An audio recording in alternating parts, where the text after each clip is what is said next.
Bienvenidos a la tertulia de actualidad de Televaldepeñas, en la que hoy hablamos de vacunaciones en el área sanitaria de Valdepeñas, y también en la segunda parte hablaremos del arranque de la campaña 2020, de la campaña del ejercicio fiscal de 2020, de la renta, de la declaración de la renta de las personas físicas, con grandes peculiaridades en este año 2021, y también hablaremos de la evolución de los datos del paro en el mes de marzo, que nos han dado alguna sorpresa y algún también componente de incertidumbre. El pasado sábado asistíamos, Televaldepeñas, en el Hospital Gutiérrez Ortega, a una campaña de vacunación en la que se vieron involucrados 250 usuarios de la sanidad pública del área sanitaria de Valdepeñas, con edades entre 63 y 65 años, que recibieron la primera dosis de la pauta con la vacuna AstraZeneca. La mayoría de ellos mostraban ilusión, entusiasmo y tranquilidad ante la incertidumbre que ofrecen. Precisamente ayer conocimos que podía haber un vínculo entre los casos remotos extraños de trombo y esta vacuna AstraZeneca. Lo decía la Agencia Europea del Medicamento en informaciones que recogían distintos medios nacionales. Damos paso al vídeo del reportaje que nuestra compañera de informativos, Elisa Palomar, elaboraba el pasado sábado en el Hospital General de Valdepeñas. Formar parte de esta cola era algo que ellos no esperaban, al menos tan pronto. A mí me extrañó cuando me llamaron tan pronto, pero bueno, mejor, ya está. Yo estoy más a gusto así, con la vacuna puesta. Sí, por unos días, porque lo hice el día 14, o sea que por unos días. Entonces, mañana los cumplo. O sea, que menudo regalo de cumpleaños, ¿no? Un buen regalo de cumpleaños, la verdad es que sí. Bastante alegría, sí.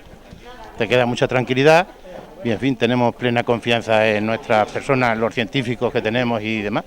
Como este señor, la mayoría ha valorado la decisión de la Comisión Nacional de Salud de ampliar la franja de edad para la utilización de AstraZeneca. Sí, yo nunca pensé que me llamarían tan pronto. Yo dije, pues, hasta que me toque, en fin. Me quedé muy sorprendida cuando me llamaron, pero hay que hacerlo y hay que hacerlo. Tampoco podemos estar poniendo impedimentos y viviéndolo todo de mala manera, así que hay que hacerlo y hay que hacerlo. Por protocolo se está citando primero a los más mayores. Hoy lo que hemos hecho ha sido aplicar rigurosamente el criterio que nos dice la estrategia de vacunación del Ministerio, y es que vamos siempre empezando por los grupos de más edad y barremos hacia abajo. Es decir, hoy vamos a poner 250 dosis y hemos vacunado a los pacientes que tienen 65 años y a los que tienen 64. Hoy vamos a abarcar esas dos franjas. Si algún paciente que me esté oyendo no se le vacuna hoy, es cierto que se ha contactado con la gran mayoría de los del Centro de Salud Valdepeñas 1. Si alguno, pues por lo que sea, no ha cogido el teléfono, no han contactado con él, que no se preocupe, que nosotros volvemos a insistir para la siguiente tarde o mañana o jornada de vacunación. Ahora bien, hay que saber siempre quién ha pasado la enfermedad y quién no.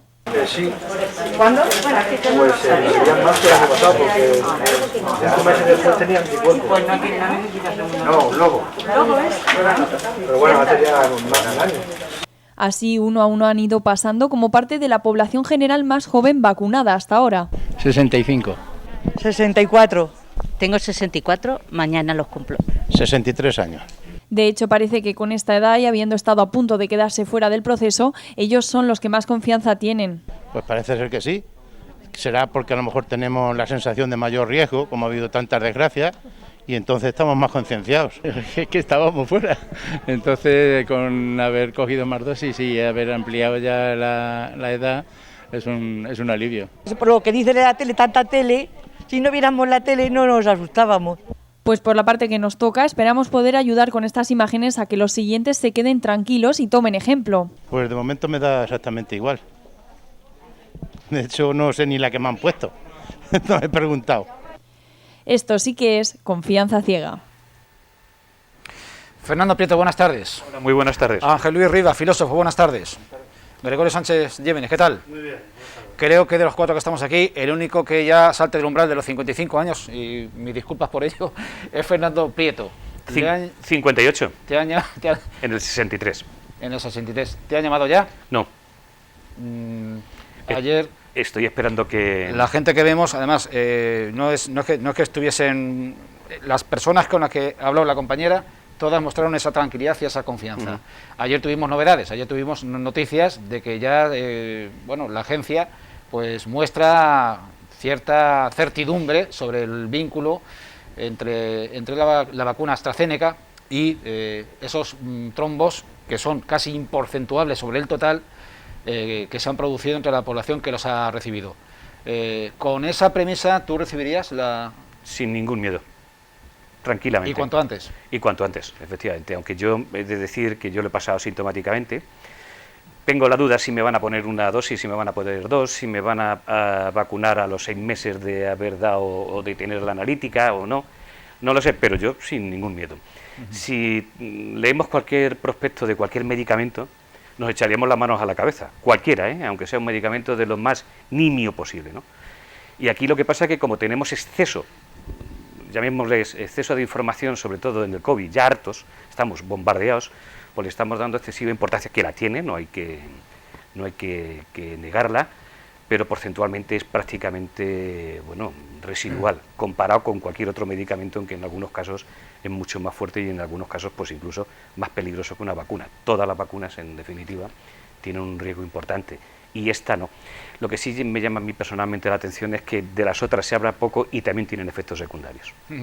Sobre todo también se hablaba al principio de la vacuna Pfizer, que comportaba efectos secundarios, no de tanta entidad como trombos, como afecciones al sistema cardiovascular, pero también hay... Todas tienen su riesgo, ¿no? Todas tienen su riesgo, como cualquier otro medicamento. Lo que pasa es que, vuelvo a reiterar, ¿no? Las vacunas pues tienen posiblemente algo más, puesto que se está trabajando con materia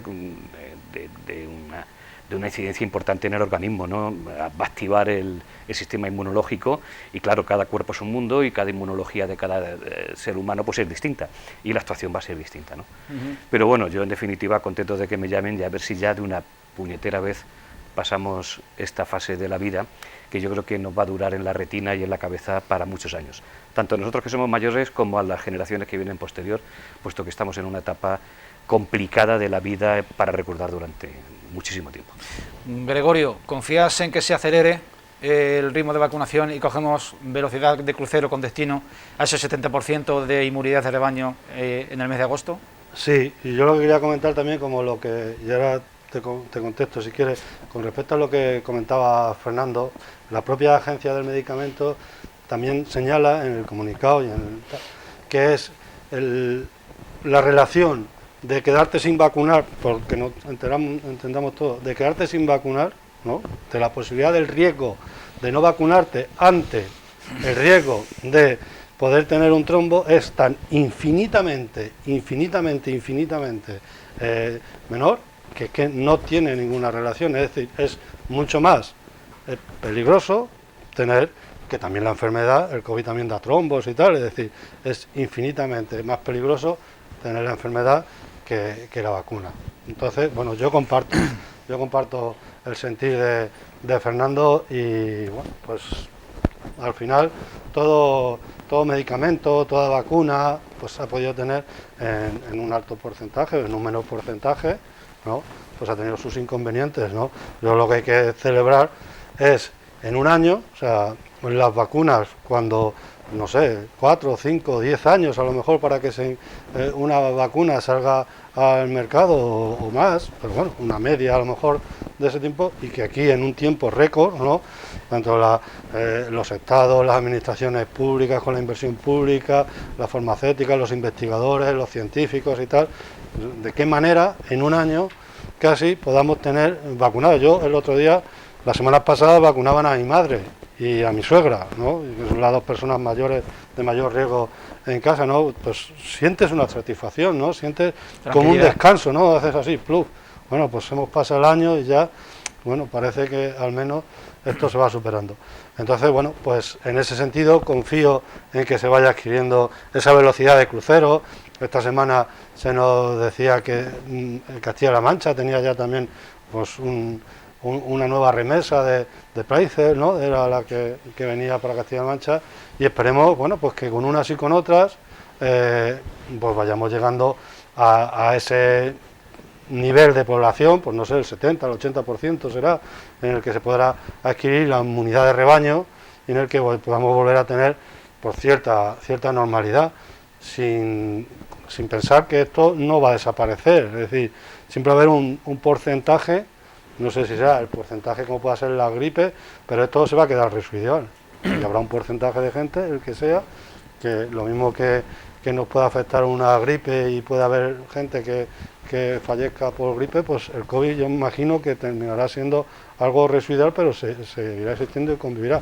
Pero bueno, si conseguimos que la inmensa mayoría de la población, toda la población, el 99% de la población, el 98% de la población, pues tenga esos niveles de inmunidad, yo creo que podemos volver a recuperar esa normalidad que todos queremos tener. Ángel Luis Rivas, profesor del Instituto Gregorio Prieto, 4.000 profesores y maestros de Castilla-La Mancha rechazaron la vacuna cuando supieron que recibían la AstraZeneca. Rechazaron la vacuna, me estoy enterando ahora, ¿sí? ¿4.000? Sí, sí. Bien. Esto fue lo que se publicó, que no son pocos profesores y docentes. No, recuerda que esto lo dije aquí, es decir, aquí, bueno, en otros ámbitos, evidentemente, si se presentan los posibles efectos secundarios estadísticamente prácticamente irrelevantes, pero se presentan como muy relevantes y se les da muchísimo bombo en los medios de comunicación, es lógico y normal, es la lógica ilógica, la lógica racional, el miedo es libre y habrá mucha gente que diga, pues entonces no vaya a ser que vamos a ver, a mí me han puesto la vacuna, me la pusieron el domingo pasado, hace 2 domingos,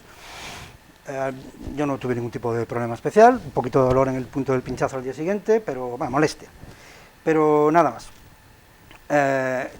Que estadísticamente hay un residuo de posibilidad de que efectivamente haya reacciones serias. Yo he tenido compañeros y compañeras míos del instituto, pues sí, hay quien dice, nada, ni me he enterado, y hay quien dice, pues he estado 3 o 4 días realmente bien. Los cuerpos, como decía, los cuerpos son los cuerpos, y a veces pues unos reaccionan mejor, otros reaccionan peor. Pero tenemos un problema, si de un colectivo, no sé cuánto asciende la nómina de profesores en Castilla-La Mancha, pero 4.000 es un disparate, es una barbaridad. No, vamos a ver, esto representa un problema. Toda la razón y dan la clave, o sea, es que claro, si al primer colectivo en el que te ponen a vacunar con la AstraZeneca y cuando llevas un mes diciendo que esa tiene estos problemas, que tal y cual, y casi te llevan allí en vacaciones de fin de semana de un día para otro y te llevan casi de conejillo de India, pues yo entiendo que es un colectivo que además es un colectivo fuerte, quiero decir, que se puede oponer. Que a lo mejor otros colectivos... De todas formas es que yo creo que eso se ha gestionado mal. Se ha gestionado muy mal. Es decir, si 4.000 personas rechazan una vacuna que puede tener algún efecto, pero estadísticamente es irrelevante, y el beneficio es obvio y evidente, es decir, que no te mueres. Si 4.000 personas rechazan la vacuna, algo se ha hecho muy mal, y vamos a ver, es obvio y evidente que algo se está haciendo muy mal. Si me das oportunidad, después... Sí, ¿no? Por supuesto. Sí, bueno, yo quiero presentar como siempre tengo la manía esta de presentar este libro, Ignacio López Goñi, Preparados para la próxima pandemia. El título ya tira para atrás, pero es lo que hay, es verdad. Preparados para la próxima pandemia, reflexiones desde la ciencia. A lo que decía hace un momento Gregorio, por ejemplo, cuando decía si nos vamos a poder ver libres de esto. En este libro hay un capítulo en el que hace una pequeña historia de las pandemias vinculadas a la historia de la humanidad, y en un momento determinado pues dice: la experiencia nos dice que debemos prepararnos para lo peor y basar nuestra actuación en la evidencia, la coordinación, la prudencia y la transparencia. Las pandemias son muy difíciles de controlar, por eso son pandemias. De hecho, jamás hemos podido vencer una pandemia. Lo más a lo que podemos aspirar es a mitigar sus efectos, y para eso la ciencia es la solución. Efectivamente, lo decía hace un momento Gregorio, tiene toda la razón del mundo, van a quedar residuos y va a haber mutaciones. Librarse de esto, aquí se dijo aquí hace ya un cierto tiempo, librarse de esto no es tan fácil. Por eso hace falta seguir. Después de la vacuna, hace unos días hablábamos, dentro de unos meses ya por fin nos podremos quitar la mascarilla. No.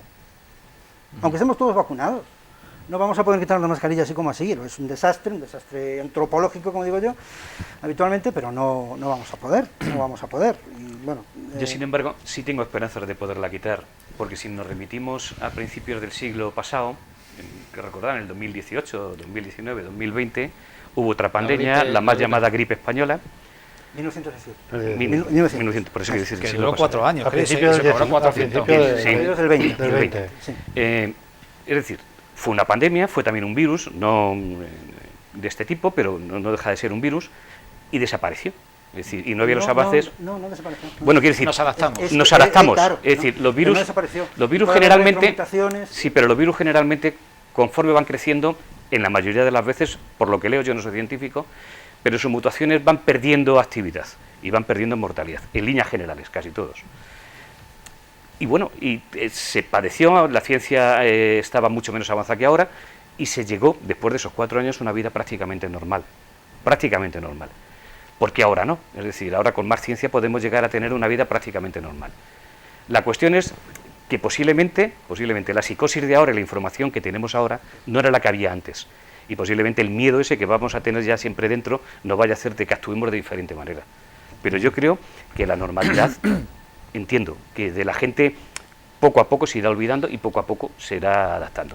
Virus va a haber, evidentemente, que posiblemente nos tengamos que vacunar como para la gripe normal, pues posiblemente nos vacunamos y iremos corrigiendo pues los problemas que vaya teniendo. Permitidme, es que cada vez va a ser más fácil. La gripe española de principio del siglo XIX, la movilidad geográfica que hay ahora mismo no existía. Claro.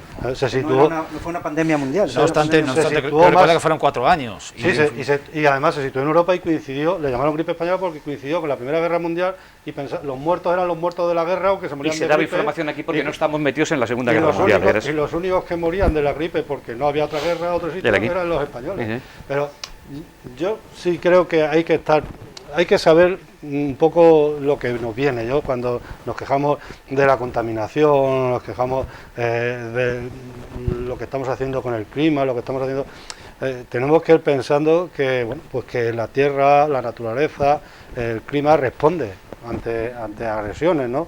Y bueno, pues un poco a lo mejor todo el tema de este tipo también viene un poco por ahí. Y si no son respiratorias, pues a lo mejor serán de otro tipo, pero convivir con la enfermedad, convivir con esto vamos a convivir. Pero entiendo que nos iremos adaptando. Es decir, son algo que, y la propia ciencia también irá evolucionando. Claro, y lo que hemos aprendido y no tenemos que olvidar, pues ayer estábamos con el Día Internacional de la Salud o el Día no sé qué de la Salud, lo que tenemos que aprender es que de estas salimos, pues eso, cuando hay inversión pública en sanidad, en salud, etcétera, porque es la única manera. El componente de actualidad de la pandemia en estos días es que venimos de una semana vacacional, de Semana Santa, marcada de nuevo por la movilidad, y a pesar del cierre perimetral de fronteras entre comunidades autónomas y del adelanto del toque de queda, pero todo parece que nos aboca a una cuarta oleada, no sabemos de qué dimensiones, y de nuevo la conclusión de que no aprendemos de nuestra experiencia, y hay un porcentaje elevado, o sea, no menor, de población que se resiste a tomar precauciones. Hombre, pero hay varias cosas que son inevitables. Evidentemente quien puede evitarlo o quien ha podido evitarlo y no lo ha evitado, entiendo de que es un inconsciente. Pero si en España no lo es el número de estudiantes que tenemos fuera cada uno de su localidad, no lo es el porcentaje de estudiantes que pueda haber. Pero si cierran los colegios menores, si cierran las residencias, esos estudiantes tienen que volver a su casa porque esa semana o esos 10 días que están de vacaciones tendrán que estar asistidos y tendrán que estar atendidos, puesto que no tienen sitio donde alojarse. ¿Dónde van? A su casa, evidentemente. Entonces ya sí que hay un movimiento que no se puede evitar. Y hay una cantidad de estudiantes importante en este país. Eso es una cosa que está ahí y que, bueno, en mayor o menor medida algo pueden traer de contagio. Ahora bien, el que lo ha podido evitar y se ha movido, pues evidentemente, vuelvo a decir, es un inconsciente. Pero que pensemos que hay una parte de la población en España que ha sido inevitable que se desplace de unos sitios a otros, puesto que no podían mantenerse en el sitio donde habitualmente están estudiando porque no pueden. Aún en esos desplazamientos hay maneras muy sencillas de evitar los contagios, aunque te muevas. Claro, sí, luego seguir las normas, evidente, ¿no? Luego cada uno tiene que seguir las normas. Pero es una situación, yo entiendo que inevitable, porque pongamos por ejemplo Valdepeñas, no nos vamos a ir a ninguna población. En Valdepeñas creo que cumplimos como en cualquier otro pueblo de la provincia o cualquier otro pueblo de España. Y curiosamente Valdepeñas, si nos tiramos a los datos, prácticamente de los 3 últimos meses, somos capitanes generales en contaminación. Somos los primeros, los segundos, los terceros. De todos, de toda la comunidad autónoma. Y hacemos prácticamente lo mismo que podamos hacer cualquier otro pueblo. ¿Qué ocurre? ¿Por qué en unos sitios hay más focos? ¿Por qué en otros sitios hay menos focos? Es que entiendo de que es muy difícil controlar esto, no se conoce todavía las vías de expansión, por mucho que se diga, porque muy bien aerosoles, eso está claro, pero ¿por qué en unos sitios hay más focos y en otros hay menos? teniendo las mismas normas y cumpliéndolo igual. Yo creo que una de las cosas que también hemos tenido que aprender es eso, es decir, no podemos estar constantemente criminalizando a terceros, es decir, yo creo que todos tenemos que ser conscientes y tenemos que intentar cumplir las normas, en la mayor medida. Y es la única manera, porque yo creo que es imposible, ¿no? Imposible controlar muchos efectos, porque o paramos y estamos como estuvimos los 15 días de hace un año, parados todos y encerrados. 2 meses pues, casi. Es imposible, pues por cuestiones laborales te tienes que mover, por cuestiones de estudios te tienes que mover, por cuestiones profesionales pues no sé qué. O sea, es que yo creo que es imposible. Y al final tienes que convivir y luego, bueno, pues te puede enterar. Yo no sé ni cómo me contagié, o sea, ni me enteré. Yo tampoco, vamos, es algo... Y yo creo que he guardado las normas más lógicas y no he sido obsesivo, pero las normas básicas yo las he guardado, ¿Y luego? ¿no?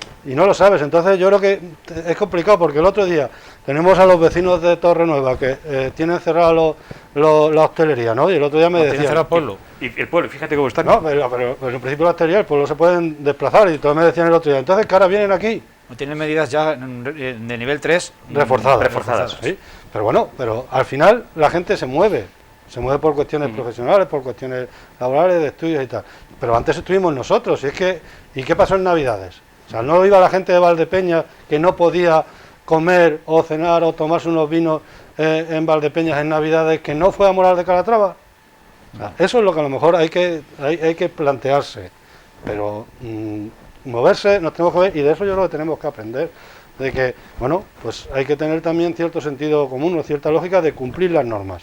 Y bueno, y exigir, bueno, pues el proceso de vacunación, pero va a ser muy complicado, ¿eh? Sí. Y cuando se quite el tema del estado de alarma, sí, está la ley de sanidad y tal, pero va a ser complicado controlar muchas cosas. Pero el ¿no? corte horario no te lo pueden dar, puesto que ya es un tema, todo lo que te limita tu movilidad y te restringe tu libertad, o se ha aceptado el alarma o no se va a poder tocar. Y lo que iba a decir, este virus es tan sumamente caprichoso que en cualquier familia puede estar contagiados 2, hacen vida normal, y 2 se contagian y otros 2 no. ¿Y por qué ocurre eso? Pues no lo sabemos. Completamente aleatorio. ¿Algún punto más, Ángel Luis, antes de...? Sí, bueno, yo particularmente creo que ya en breve tendremos que empezar a cambiar un poco el discurso, el vocabulario, el lenguaje. Yo llevo insistiendo en esto ya un cierto tiempo. Yo creo que dentro de poco vamos a tener que dejar de hablar de olas, oleadas, olitas y todo esto, y sencillamente... Porque en cuanto sacas a colación el término ola, oleada, o incluso he oído hablar de, con comillas, olitas y cosas de estos, pues eso se nos mete en la cabeza como que, bueno, mientras esté la ola baja, pues podemos relajar un poco la responsabilidad personal. Si vuelve a subir la ola, entonces nos encerramos. Entonces, no, yo creo que hay que empezar a pensar en una línea recta de responsabilidad, de autoexigencia, y de sentido común, efectivamente, de qué le vamos a hacer. Todos tenemos como mínimo ese cierto punto anarquista, que no nos gusta que nos impongan demasiado y que nos restrinjan nuestras libertades, pero estamos en una situación muy extrema, una situación muy compleja. No es verdad que, vamos a ver, cuando se dice estamos venciendo, se decía hace un año ya, hace un año no, hace... En verano. Bueno, entre nada, se decía, estamos venciendo a la pandemia, todo esto. Vamos, es una responsabilidad. Dejemos ya de hablar de... ha empezado la ola en una cuesta decreciente, ya estamos estupendamente y bueno, mantengamos ahora... Ese tipo de lenguajes son metafóricos y las metáforas las carga el diablo, y en este caso no tiene ningún sentido. Hay muchos casos diarios, unos días sube un poquito, otros días baja un poquito, unos días sube un poquito, un día baja un poquito, y de media estamos igual desde hace mucho tiempo. Entonces yo creo que es mejor dejarse de metáforas e ir a la literalidad. No se deben cometer imprudencias. Y ya está, y las imprudencias implican, pues, esto ya las... Con perdón, pero está así. Sí, yo soy testigo de esto. Estamos a las 7 de la tarde en la plaza, en Valdepeñas, y no hay distancia de seguridad, hay mucha gente sin mascarilla. En cuanto nos cambien el horario y tenemos una horita más de sol y sube un poquito la temperatura, sacamos a los niños a pasear en la plaza por aquí y por allá, y los niños, pues a lo mejor están por ahí, pero los adultos no guardamos la distancia. Así de claro lo tengo que decir. Esto lo he visto yo, vamos. Sí, yo cuando hablas de que eso, y recuerdo eso, el verano, cuando estamos venciendo, pues mira la gente que solamente, no los primeros meses que fueron duros, pero si echamos la gente que nos falta del verano, desde que habíamos vencido, joder, con la victoria, ¿no? Yo pienso en eso, no tenemos que estar pensando tanto en lo que viene y tal, criminalizando, sino ese sentido de la responsabilidad. Esto es así y hasta que no se adquiera la inmunidad de rebaño o haya un altísimo porcentaje de población vacunada... Pues, y además inmunidad de rebaño, de veras, bueno, la expresión inmunidad de rebaño me pone de los... Es la científica, ¿no?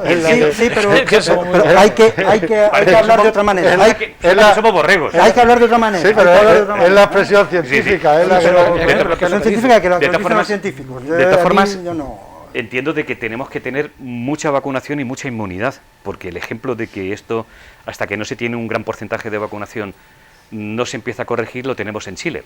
En Chile el 30% prácticamente de la población está vacunada y tiene unos índices ahora mismo de infectados y de mortalidad terribles, tremendos. Es decir, que seamos conscientes de que no porque hayamos empezado a vacunar en gran medida y en gran volumen, podemos empezar a hacer ya una vida normal, ¿no? Yo creo que hasta que realmente no pase el verano, yo no digo cómo está, hasta que no pase el verano y tengamos, si es que llegamos, y yo creo que todos estamos deseando, a más de 33 millones de españoles vacunados, pues no empezaremos a tener un poquito de normalidad, tampoco mucha, pero un poquito de normalidad. El caso es que nos resistimos a salir del bucle, nos resistimos a salir de la inercia. El parte diario del Servicio Público de Salud de Castilla-La Mancha habla cada día de más número de ingresados, habla cada día de más número de contagios. Felizmente, en el día en que se graba esta tertulia, que es un día antes a su emisión, no ha habido, iba a decir, nada más que, hombre, con que haya uno ya es mucho, pero un solo fallecido en la comunidad autónoma, pero la cifra de ingresos sigue al alza, muy poco a poco, pero sigue al alza. En Valdepeñas es cierto que ha decrecido un poquito, de 10 a 6 o a 7, en fin, son algunas cifras para la esperanza, pero no por ello la reacción tiene que ser vamos a relajarnos, vamos a seguir así, porque si no a esto no se le pone punto y final, nada más que con vacuna. Porque además, ¿no?, la famosa curva, ¿os acordáis también el año pasado la famosa curva? Siempre no es curva, es diente de sierra, ¿eh? Hay épocas en las que baja y vuelve a subir exponencialmente. Es movimiento pendular, podríamos decir. Sí, me gustaría leer última intervención y pasamos del libro que me presenté antes, Ignacio López Goñi, que es un científico español de mucho nivel, preparados para la próxima pandemia. El último capítulo tiene un título que me parece absolutamente magnífico y perfectamente traído, se titula Un desafío ético. Estamos ante un desafío ético, aparte de un desafío científico, que va todo junto, estamos ante un desafío ético, efectivamente. Quiero leer nada más el primer párrafo, porque tiene mucho que ver con esta cuestión. Y dice, durante una mesa redonda sobre vacunas contra la COVID-19, uno de los participantes comentó, es un comentario que hacen los participantes según una mesa redonda, y el autor lo da por bueno el comentario. Nos interesan vacunas cuanto antes, pero seguras, según 4 principios básicos. No hacer el mal, que lo que se haga no cause otros efectos peores. 2. Hacer el bien, que protejan frente al virus. 3. Que se cuente con la información y el consentimiento de las personas. 4. Que estén a disposición de todo el mundo que las necesite. Son 4 puntos triviales, obvios, evidentes, pero hay que decirlos, porque no creo yo que lo tenga todo el mundo tan claro. No creo que lo tenga todo el mundo tan claro. No hacer el mal, solo el bien, que protejan ante el virus, información y consentimiento y a disposición de todo el mundo. En una pandemia de carácter mundial, imagínate el cuarto. No sé si tendréis vosotros información, yo lo que tengo es una gran duda, es decir, cuando estemos todos vacunados, vamos a suponer que estemos el 100%, el 90%, ¿cuánto dura la inmunidad? Porque es una cuestión a saber, o a tratar de saber. ¿Cuánto va a durar la inmunidad? Porque si la inmunidad está en el tiempo, es decir, está en un periodo de tiempo más o menos, esto significará que tendremos que vacunarnos todos los años como la gripe normal. Como con la gripe. Esto es una incógnita que se viene haciendo hipótesis sobre ella desde el inicio de la pandemia. Pues vamos a dar un... Habrá parte de población, compañeros, que nos vamos de los minutos. Vamos a dar paso a unos minutos de publicidad, vamos a visitar empresas, comercios, hostelería, etcétera, y a vuelta de este paréntesis abordamos el inicio, el arranque de la campaña de la renta 2021, que como veremos trae importantes novedades, sobre todo, ya les avanzo, para las personas, los trabajadores y trabajadoras en situación de expediente de regulación temporal de empleo. No se vayan, volvemos enseguida.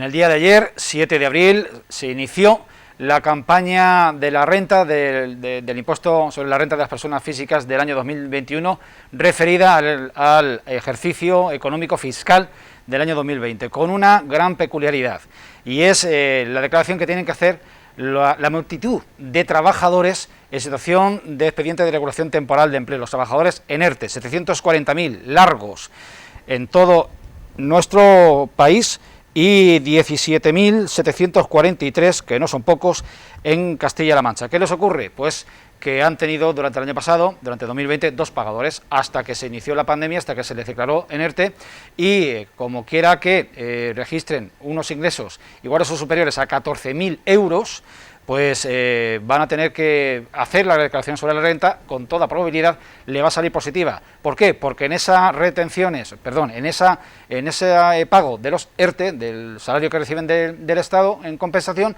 pues no se le practican retenciones, y sí o sí pues les dará positivo. Cuando sus percepciones salariales se ven disminuidas ostensiblemente, porque pasan a pagar el subsidio, pasan a cobrar el subsidio de desempleo, encima tienen que pagar el IRPF, que normalmente a la inmensa mayoría de los trabajadores asalariados les sale a devolver, pues es una presión y un dolor añadido.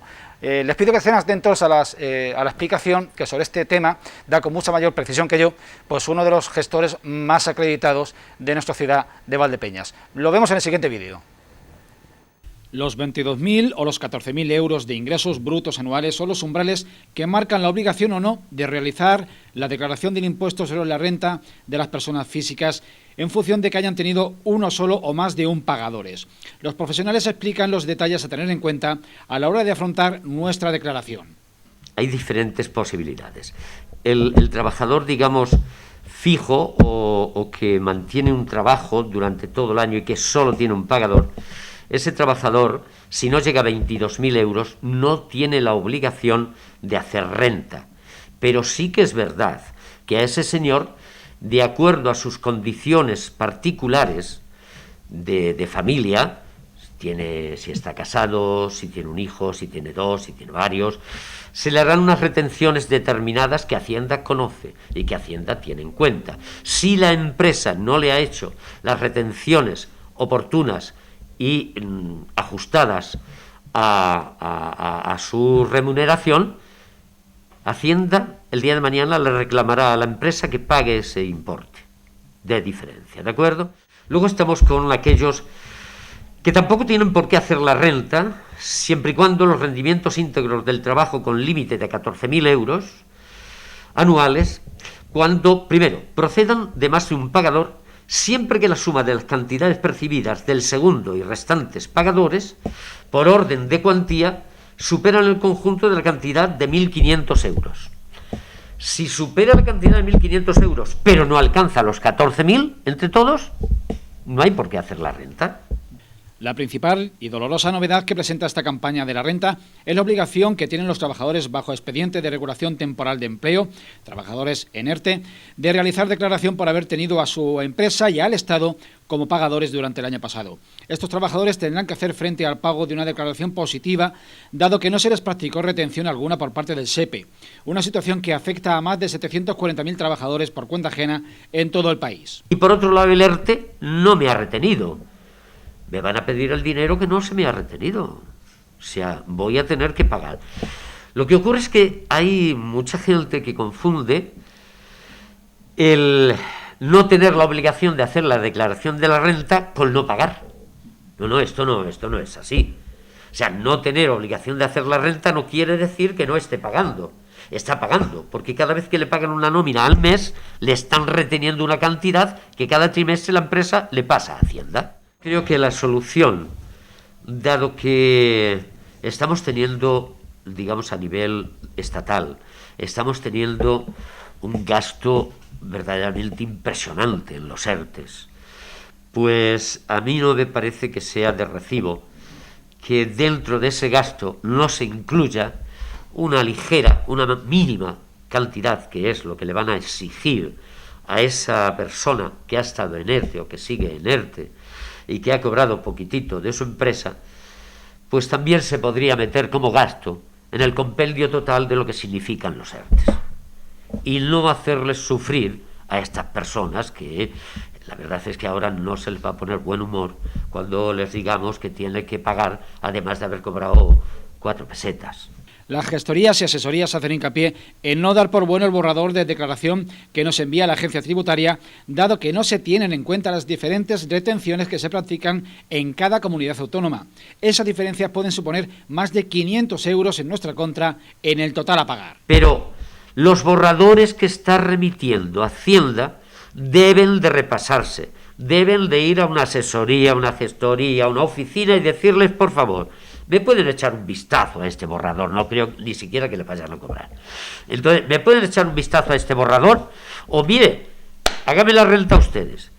Porque hay diferencias verdaderamente grandes. Grandes, hasta de 500 euros o de 600 euros, porque ese borrador no contempla las deducciones autonómicas. La opción más sensata es cotejar el borrador que recibimos en un despacho profesional.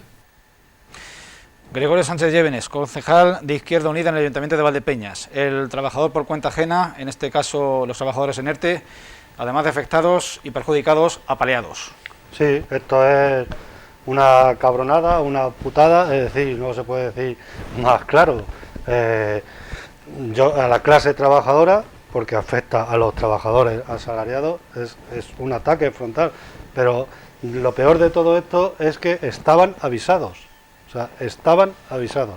Es decir, yo tengo constancia, además, bueno, pues hubo un momento, pues en mayo o junio del año pasado, en que pudimos tener contacto con la mesa de coordinación de Unidas Podemos y se plantearon medidas, y una medida que se planteó fue esta, porque esto es novedad con respecto a los ERTE, o le va a afectar a mucha población con respecto a los ERTE, pero esto ya venía perjudicando a los trabajadores que a lo largo de un año pues tienen son asalariados de 2 empresas, es decir, alguien o que se ha quedado en paro, o sea, has trabajado, o que estás cobrando el paro, pegaros, o sea, se penaliza la búsqueda de empleo. Si tú estás cobrando el paro, tienes un pagador, y en mitad del año, en un momento del año, accedes a un empleo y te paga, se penaliza porque ese año vas a tener a lo mejor que hacer la declaración de la renta, que te puede salir a pagar o no, pero que de la otra manera no tendrías obligación de hacerla. Aquí lo que estamos es que los ERTES va a obligar a que la gente haga declaraciones de renta cuando a lo mejor antes estaban en los umbrales de los 21.000 euros y no las venía haciendo nunca. Ahora la tiene que hacer y seguramente le salga a pagar. Entonces no por no saberlo no te deja de cabrear, y en ese sentido parece mentira que sea el gobierno de este país, un gobierno que progresista, el que no haya sabido corregir esta medida, que además se sabía que iba a pasar. O sea, es que no era nada novedoso, porque ya estaba pasando, esa misma circunstancia le estaba pasando ya a otros trabajadores.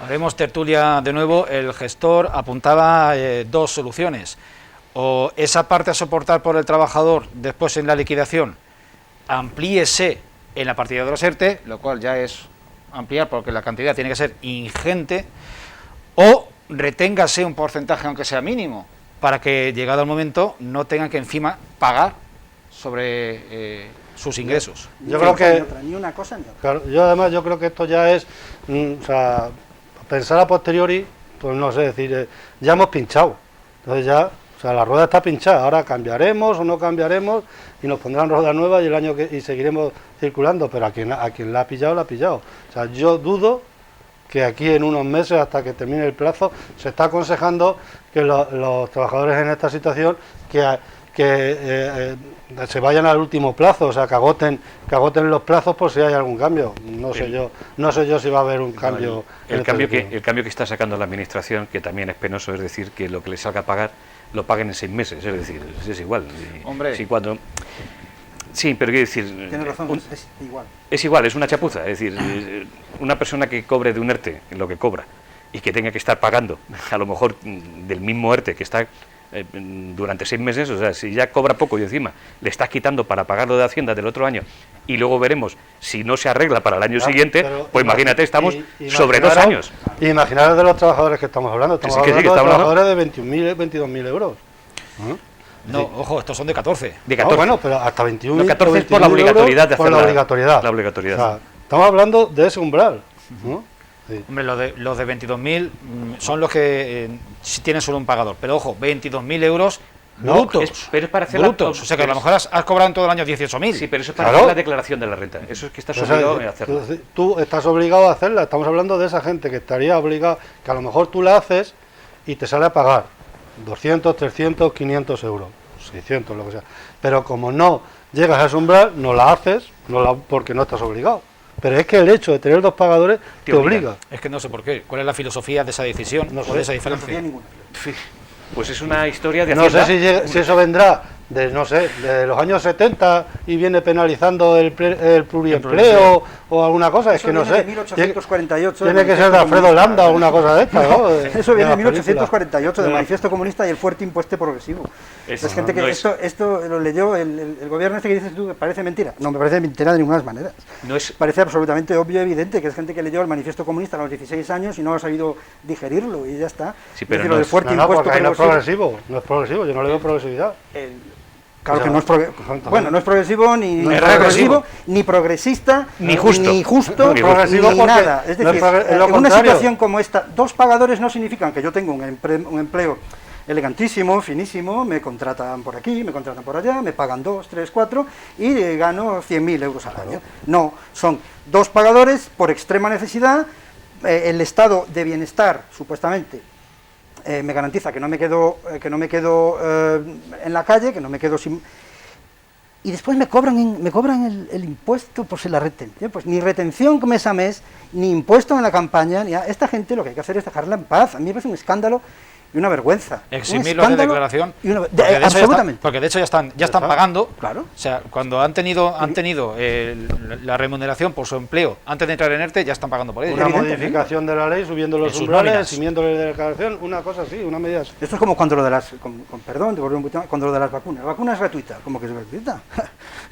Yo pago mis impuestos para que a mí estas cosas me sean, entre comillas, gratuitas, ¿no? Y yo no soy miembro de la clase trabajadora, supuestamente. Eso habría que redefinirlo, ¿no? Evidentemente. Lo de la clase trabajadora, porque evidentemente yo trabajo. A mí me parece un escándalo y una vergüenza. Me decías hace unos días, eres categórico, imperativo categórico, efectivamente. Que gente que no está por su gusto, que no está, por su extraordinaria preparación, por sus titulaciones, por sus habilidades, por sus capacidades, cobrando de 2 pagadores una cantidad enorme de dinero, y mejor para ellos, estupendo, cuanto más se gane mejor, sino que es por una situación que en definitiva es una situación miserable. No me refiero a que sean ellos miserables, la situación es una situación miserabilizante, digamos, ¿no? No se le puede penalizar de esta manera. Y es que además, sobre todo, teniendo en cuenta que uno de los pagadores es la administración. Claro, es que decir, porque el estado de bienestar. Claro, si dijésemos, bueno, son 2 pagadores porque el tío es cualquier trabajador, pues trabaja a 2 empresas, es un finlandés que gana, como bien decías, mucha pasta y bien. Pero es que uno es la administración ante una causa muy determinada, muy complicada y que no está cobrando una gran paga. No, por eso digo que estas situaciones ya las sufre, no las sufría la cantidad de gente que ahora va a salir con el tema de los ERTE, pero esta situación ya la venía sufriendo gente. Es un supuesto estado de bienestar que te cubre las espaldas en caso de que tengas un problema, pero eso sí, después te dice, pero me lo devuelves. Lo que es penoso, si esto lo hubiese hecho el Partido Popular estaría, imagínate, es penoso que lo haga, pero que lo haga más el PSOE, aún más. No, y además a mí me parece que sea más. A mí me parece una trivialidad, lo hace el PSOE porque el PSOE... Yo sobre todo porque, bueno... Sí, pero que luego el PSOE se tira de boca diciendo de que es el gran creador, el gran adalid. Yo cuando se empezaron a plantear los ERTEs en abril, mayo, ya salía el tema de los ERTE, y es la primera vez que, no sé, el segundo vez que se negoció el acuerdo y tal, se avisaba, y yo puedo decir aquí, tranquilamente, categóricamente, que lo sabían, porque llegó a los foros donde tenía que llegar esta situación, y se avisó de que esto iba a pasar porque estas situaciones ya nos llegaban antes con un lumpen social, con una gente con un nivel de ingresos muy bajo que estaban sufriendo eso ya. Claro que estamos ¿no? hablando, y a los que no se estaba atendiendo estamos hablando tampoco. de media de, bueno, 14 pagas de 1.000 euros de paga. 1.000 euros al mes más las 2 pagas dobles. Estamos hablando de esa cifra. La cuestión quizás habría que tajarse en función de tus ingresos reales. Claro. No de que tengas 1, 2 o 7 pagadores, sino que a partir de 14.000 euros, o igualarlo, equipararlo. ¿Por qué por tener más de un pagador? Claro. Si tienes... Si la cuestión es el ingreso que tengas, exactamente, en definitiva. ya está. Tú tienes una cantidad de La cosa ingresos que tengas y a raíz de estos 50.000 ingresos euros, tienes estas retenciones y no cubres, pues tienes que pagar al fisco. Ya está, si no hay más. Si eres un trabajador con ingresos, no eres lumpen social, ¿eh? Esto, No, bueno, o sea, el lumpen proletariado... Cuando estás hablando de ingresos de 10.000, 14.000 y que con que tengas uno de 1.500 ya, claro. O sea, es que estás hablando de que tú has podido cobrar 13.000 euros a lo largo del año y uno de 1.500. Ya paga. Ya tienes que bueno, es un escándalo. Estamos hablando de gente es la maquinaria estatal, del salario, por debajo del salario mínimo interprofesional. Es la maquinaria estatal en su aspecto más irracional y absolutamente... Os pido no entretenernos excesivamente en este tema, aunque es peliagudo, pero para que no se escape vivo la parte final del gestor, que me parece interesantísima y que pocos tenemos en cuenta. Que no demos de entrada por bueno, de manera predeterminada por bueno, el borrador que nos manda Hacienda. No, claro. Porque no tiene en cuenta, esto no lo manda la oficina de la calle del Paseo de la Estación, sino que se envía de manera centralizada, sin tener en cuenta las distintas restricciones que se aplican de nuevo el eterno debate de 17 políticas distintas en materia social y laboral. ¿Qué decir? O sea, hay que tentarse un poco la ropa ante el aviso Pues, de Cándido Simarro. Imagínate la incoherencia que tenemos. Se está pidiendo a nivel europeo que tengamos armonización fiscal en toda Europa para que no haya paraísos fiscales y sin embargo no tenemos capacidad de tener una armonización fiscal dentro de un propio país como es España. Es decir, aquí estamos pues en 17 microestados que cuanto menos... No, ojalá. Sí, pero en estas cuestiones... España federal. Yo entiendo que en estas cuestiones, lo mismo que en sanidad, se exige que la vacuna sea centralizada, que se compre por Europa o que se suministre por el Estado. Pero es que eso se puede poner en entrevista. Fiscalmente, entiendo de que debería ser igual, porque si no lo que estamos haciendo es, en algunas comunidades autónomas, crear cierto paraíso fiscal con respecto a otras. Y las menos pobladas y las menos posibilidades, históricamente, o por la configuración o por donde estamos, siempre saldremos perjudicados. Sí, sobre todo, primero porque hay que conocer, tenemos también la costumbre, somos animales de costumbre, entonces lo venimos haciendo todos los años, la declaración de siempre, entonces una normativa que cambia de un año para otro te fastidia. Yo tengo un caso personal, ¿no? Familiar, en el que el año pasado le revisaron la declaración de la renta porque desde el año pasado, de hace 2 años, la segunda vivienda repercute también para el pago en este caso, pues una persona viuda, ¿no? Es decir, que era parecido a lo de los ERTE, estando por debajo del límite de la obligación, la cantidad estaba por debajo de la obligación de hacer la declaración de la renta, le obligaba el hecho de tener una segunda vivienda, ¿no?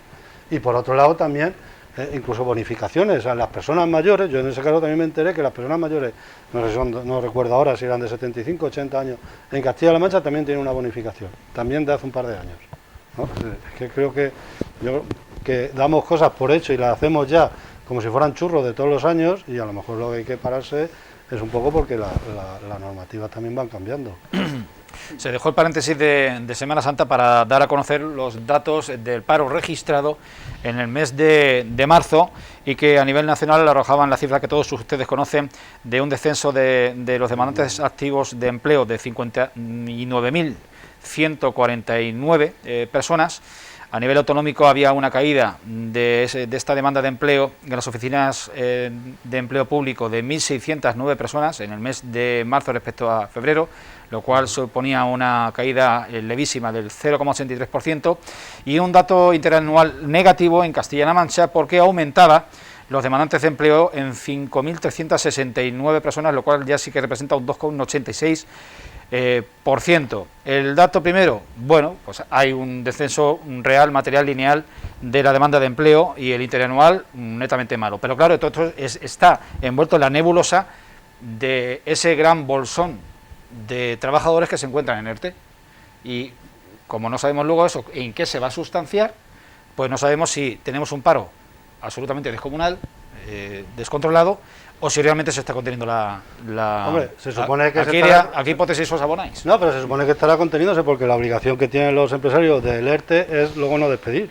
durante la obligación. Los 6 meses siguientes, ¿no? No, que la norma es esa, creo. Yo luego quiero matizar un poquito eso.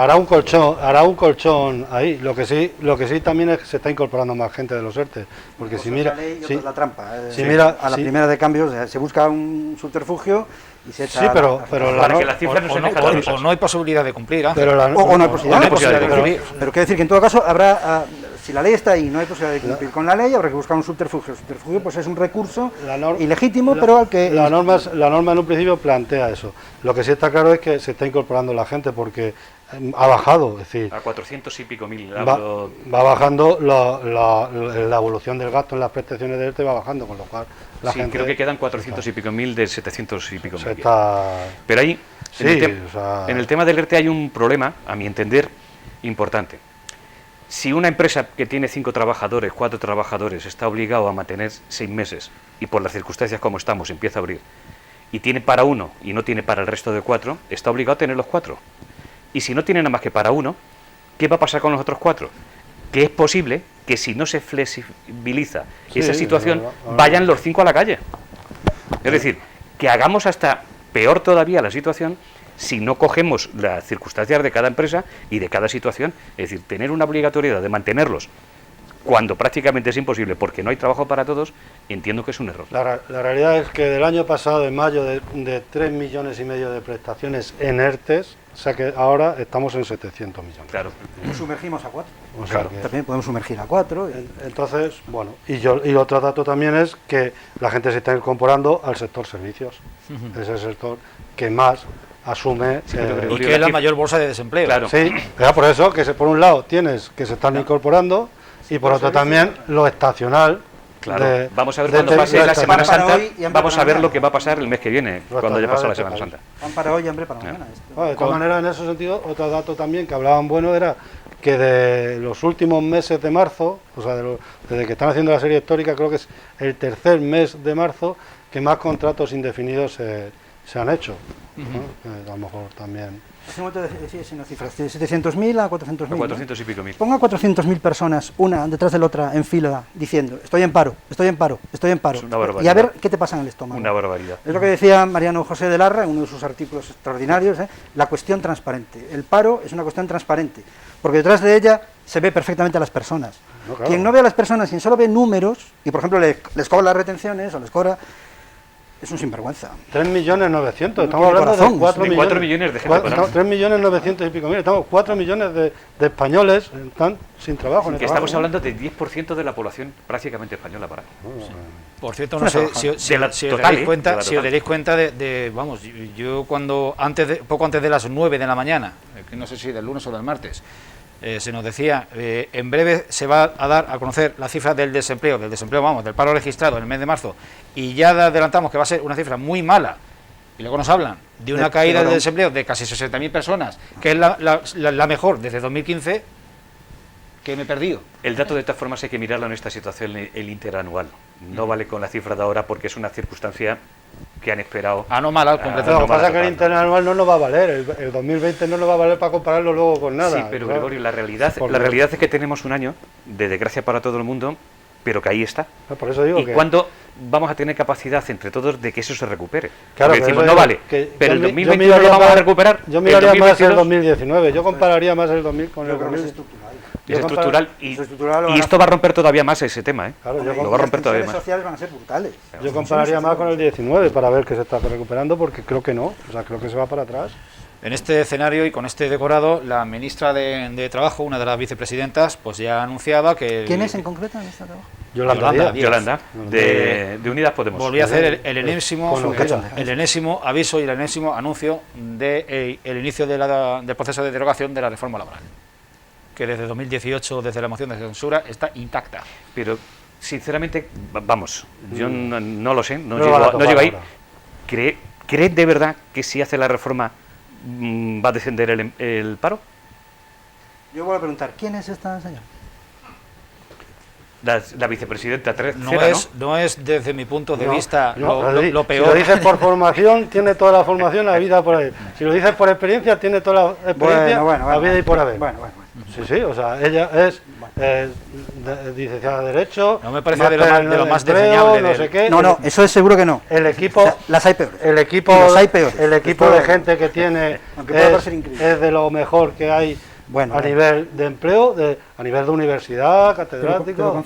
De todas formas, Gregorio, si nos pensamos, la verdad que... La gente que está con ella, el secretario de Estado de Empleo, además... Pero Gregorio, si nos ponemos a hablar, yo creo que en este tema hay que hablar sin pasionamiento político. No digo por ti, quiero decir alto nivel. Dilo por mí, que yo lo acepto. Yo lo digo a alto nivel.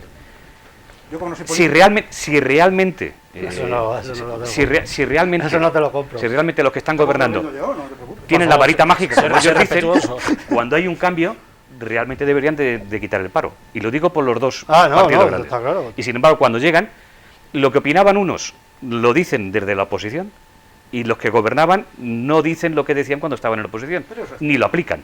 Es decir, creo que es un tema que se está jugando políticamente y no le están hincando el diente realmente. Y creo que es una situación a la que hay que hincarle realmente el diente. Yo creo que el tema de la reforma laboral hay que entrar. Por supuesto. Yo hay que entrar. Otra cosa es que creo que la situación de este país ahora mismo no es el momento ni permite entrar como hay que entrar. Entonces haremos lo que hacemos siempre los españoles, entrar a medias tintas y lo dejaremos mal. O no dejaremos, no más que mal, no le damos gusto ni a unos ni a otros, porque haremos siempre las cosas a medias. Si esto no se pacta de verdad con todas las fuerzas políticas de cierto rango o de cierto nivel en el Parlamento, puede pasar como las leyes de educación, que cada cierto tiempo aunque se pacte. En cuanto haya una nueva mayoría absoluta, se cambia la suerte. Bueno, pero quiero decir, si se pacta, pues ya puede ser que no dure más, ¿no? Tampoco. Pero si no, pasará como la ley de educación, que cada 4 años, o cada 6 años, o cada 8 años... Se ponen de acuerdo los 350 diputados en que se hace una determinada ley de educación o de esto, en cuanto haya una mayoría absoluta, se acabó esto. Si hay una amplia mayoría absoluta... Dura más. No es tan inmediato. Sois realmente... Yo como soy escéptico... Pues consumido una hora de conversación... El servidor yo creo que se empieza a plantear si este programa llamarlo la tertulia de actualidad o el gallinero de actualidad. El gallinero queda mucho más chulo, hombre. Divertido en cualquier caso y con intervenciones ciertamente brillantes y lúcidas. Les vamos a despedir hasta dentro de una semana, les emplazamos a una nueva entrega de la tertulia de actualidad de Tele Valdepeñas y esperamos que la presente que acabamos de agotar les haya divertido. Muchas gracias y un abrazo a todos.